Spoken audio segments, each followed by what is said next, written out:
አንዲት ሴት አንዲትም ቃል ሳትናገር ስትፈትንህ አልተከራከረችም፣ አልማረረችም፣ ማረጋገጃም አልጠየቀችም።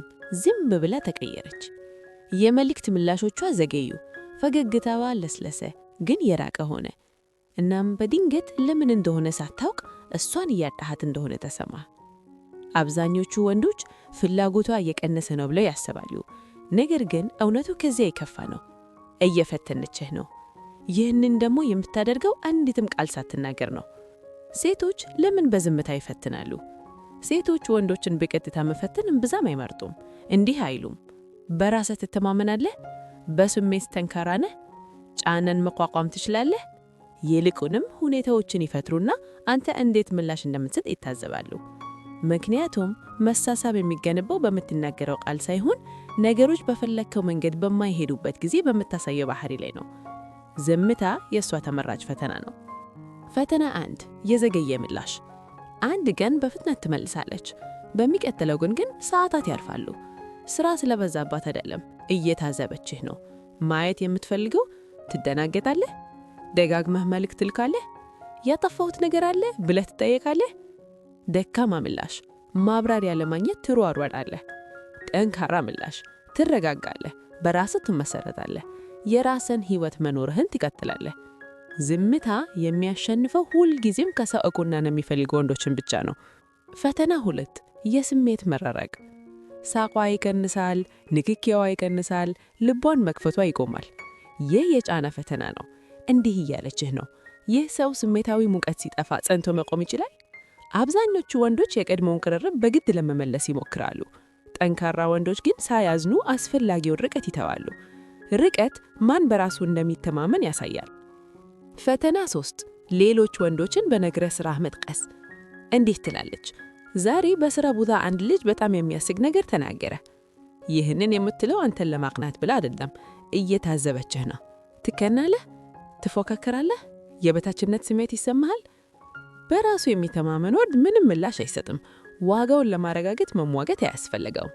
ግርየለትነት ተለዋዋጭነትን ሁልጊዜም ያሸንፋል።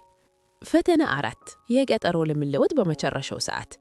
ቀጠሮ ትሰርዛለች፣ ቀንን ትቀይራለች፣ የማይገመት ባህሪ ታሳያለች። ይህ ስለ ቀጠሮዋ አይደለም፣ ስለ ኮንትሮል ነው። ማወቅ የምትፈልገው ይህ ሰው እኔ የእነሱ ንኪድ ስረብሽበት ይፈርሳል? መረጋገጥ የማይችሉ ወንዶች በዚህ ፈተና ይወድቃሉ። ራሳቸውን የሚያስተካክሉ ግን ያልፋሉ። አብዛኞቹ ወንዶች የሚስቱት ጥልቅ እውነት። ሴቶች ወንዶችን የሚፈትኑት ሊጎዷቸው ፈልገው አይደለም፣ የሚፈትኑት ደህንነት እንዲሰማቸው ነው። አንዲት ሴት የሚቀጥሉትን ስታውቅ ዘንድ ትላለች። በጫና ውስጥ እንደማትፈረስ፣ ፍቅር ለማግኘት እንደማትለምን፣ እሷን ላለማጣት ስትል ራስን እንደማጠጣ። ጥንካሬ ዝምተኛ ነው። ፈተናን የሚያስወድቁ ነገሮች። እነዚህን ካደረግ ትወድቃለህ። ከልክ በላይ ማብራሪያ፣ ማረጋገጫ መለመን፣ የእሷን ስሜት ለመጠገን መሞከር፣ በነገረ ሥራ ማጥቃት፣ እሷን ለመቅጣት ራስን ማግለል። እነዚህ ሁሉ ጥጋኛ መሆንህን እችሃለሁ። የእያንዳንዱን ዝምታ ፈተና እንዴት ማለፍ እንችላለን? ስሜታዊ ገለልነትን ጠብቅ። የእሷን ስሜት አታንጸባርቅ። አንተ በማንነት ጽንተ ቆፍት። ዓላማህን አስቀድም። እሷ ስሜቷ ስለተቀየረ አንተ ሕይወትህ መቆም አያስፈልገውም። ጥቂት ነገር፣ ብዙ ታዘብ። ዝምታ እውነትን ይገልጣል። ምላሽ ስጥ፣ አንድ ትገፋፋ። በራስ መተማመን የሚታየው በምላሽህ ፍጥነት ሳይሆን በአቋምህ ነው። የመጨረሻ መልእክት። አንዲት ሴት አንዲትም ቃል ሳትናገር ስትፈትንህ የጠየቀቻት ያለ ጥያቄ አንድ ብቻ ነው። ይህ ሰው እኔ ርቄ ብሄድ እንኳን ራሱን መሆን ይችላል? መልሱ አዎን ከሆነ አንተ አሸንፈሃል።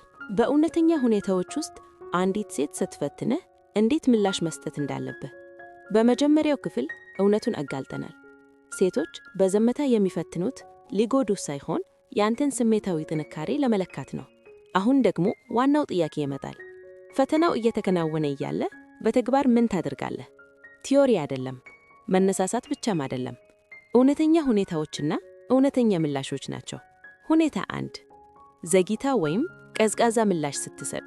አብዛኞቹ ወንዶች የሚያደርጉት ደጋግመው መልእክት ይልካሉ። ደህና ነሽ ብለው ይጠይቃሉ። አላስፈላጊ ማብራሪያ ይሰጣሉ። ያንተ ማድረግ ያለብህ ከፍጥነቷ ጋር ሳይሆን ከረጋ መንፈሷ ጋር ተመጣጠን። ዘግይታ በአጭር ምላሽ ከመለሰች አንተም አንድ ጊዜ ግልጽ በሆነ መንገድ መልስና የዕለት ተዕለት ስራህን ቀጥል። ምሳሌ፣ ተረድቻለሁ፣ በኋላ እናወራለን። ኩርፊያ የለም፣ መሯሯጥ የለም፣ ራስን ማግለል የለም።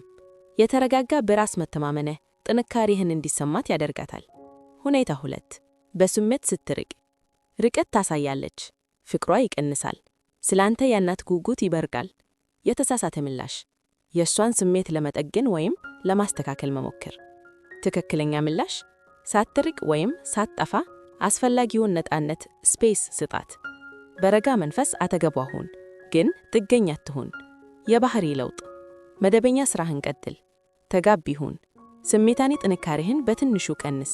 ነፃነትና የተረጋጋ መገኘት ደህንነትን ይፈጥራሉ። ሁኔታ 3 ስለ ሌላ ወንድ ስታነሳ። እንዲህ ትላለች፣ ዛሬ ስራ ቦታ አንድ ልጅ በጣም አስቀኝ ነበር። የተሳሳተ ምላሽ፣ መቅናት፣ መፎካከር፣ ጥያቄ ማብዛት። ጠንካራ ምላሽ፣ በተዝናና መንፈስ ዕውቅና መስጠት። ምሳሌ፣ አስቂኝ ሰው ሳይሆን አይቀርም። ከዚያም አርዕስት ቀይር። ያንተ ምላሽ አለመስጠት ከቃላት በላይ ያንተን ዋጋ ይናገራል። ሁኔታ 4 ቀጠሮ ስትሰርዝ ወይም ስትቀይር። ይህ የቁጥጥር ፈተና ነው።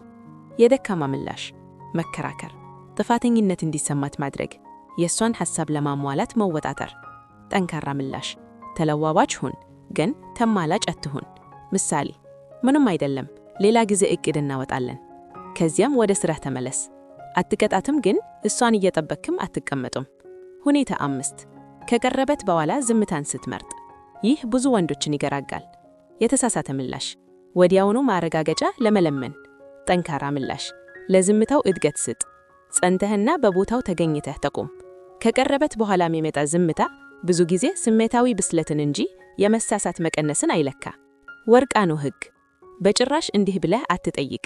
ለምንድነው እንዲህ የምትሆኚው? ይልቁንም ራስህን እንዲህ ብለህ ጠይቅ። ከራሴ ክብር ጋር ተስማምቼ እየኖርኩ ነው? ባህሪህን ለፈተናዋ ምላሽ ይሁን፣ ወድቅ ቃላትህ አይደሉም። ተንክራ እንድትመለስ የሚያደርጋት ምንድን ነው? በትክክል ስትመልስ ደህንነት ይሰማታል። የማወቅ ጉጉቷ ይቀምራል።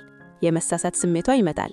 ምክንያቱም በራስ መተማመን ማለት የሚገመት ረገብነት እንጂ ስሜታዊ መወጣጠር አይደለም። መሻሻል ከፈለክ ሞኝ ተደርገህ በመቆጠር ደስተኛ ሁን። ኤፒክቴተስ፣ ትፈትንሃል፣ ትታዘብሃል። አንተ አታወድም፣ ፐርፎርም አታደርግም፣ አንተነትህን አታጣም። አንዲት ሴት በሁኔታዎች ለሚደናገጥ ወንድ ክብር የላትም። ክብር የምትሰጠው በረጋ መንፈስ ለሚመልስ ወንድ ነው። ምክንያቱም የህይወት ጫን ሲመጣ እሱ አይሰበርም።